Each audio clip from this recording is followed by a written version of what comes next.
চতুর্থ শ্রেণীর শিক্ষার্থী বন্ধুরা, তোমাদের গণিত বইয়ে 31 পৃষ্ঠায় 2 নং প্রশ্নের সমস্যা রয়েছে।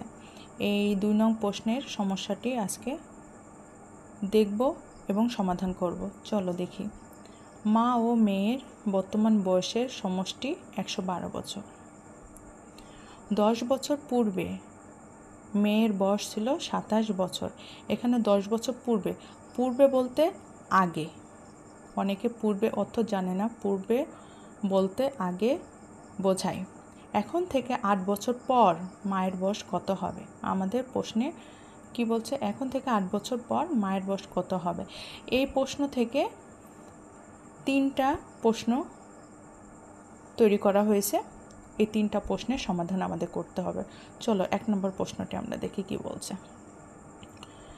10 বছর পূর্বে মেয়ের বয়স ছিল 27 বছর। 10 বছর পূর্বে মানে আগে মেয়ের বয়স ছিল 27 বছর। মেয়ের বর্তমান বয়স কত? তাহলে এখানে চাচ্ছে মেয়ের বর্তমান বয়স কত। আমরা 1 নম্বর প্রশ্ন প্রথমে সমাধান করব। 1 নম্বর প্রশ্নে প্রথমে লিখব কি? সমাধান। 10 বছর পূর্বে মেয়ের বয়স ছিল 27 বছর। 10 বছর পূর্বে মানে আগে যদি মেয়ের বয়স 27 হয়, তাহলে বর্তমান, অতএব মেয়ের বর্তমান বয়স কত?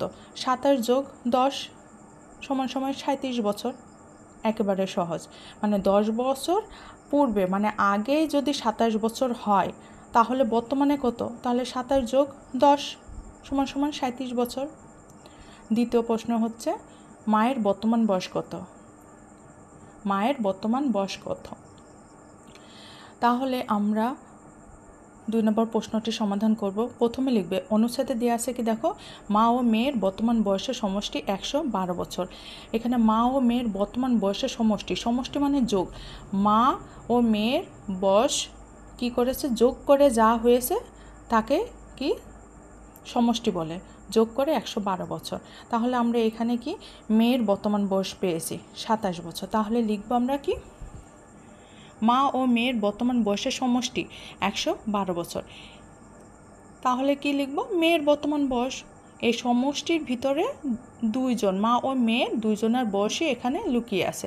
তাহলে মেয়ের আমরা বর্তমান বয়স কি করব? এখানে মাইনাস করব। আমরা বর্তমান বয়স এই প্রশ্নে পেয়েছি কত? 37 বছর। তাহলে এখানে লিখব মেয়ের বর্তমান বয়স 37 মাইনাস সমান সমান কত? 75 বছর। মায়ের বর্তমান বয়স আমরা পেয়ে গেলাম 75 বছর। বুঝেছো বন্ধুরা? এবার আমরা 3 নম্বর প্রশ্নটি দেখি। চলো 8 বছর পর মায়ের বয়স কত হবে তা নির্ণয় করি। মানে 8 বছর পর মায়ের বয়স কত হবে? আমরা মায়ের বর্তমান বয়স কত পেয়েছি? 75 বছর। তাহলে লিখব কি? 3 নম্বর প্রশ্নে লিখব। 2 নম্বর প্রশ্নে 75 পেয়েছি। এবার 3 নম্বর প্রশ্নে 8 বছর পর মায়ের বয়স হবে, এই 75 পেয়েছি, 75-এর সাথে 8 বছর পর, তাহলে 8 কি হবে? যোগ হবে। যোগ হয়ে কত হলো? 83 বছর। কত? 83 বছর। এই হলো প্রশ্নের সমাধান। আশা করি বন্ধুরা তোমরা বুঝতে পেরেছো। ধন্যবাদ।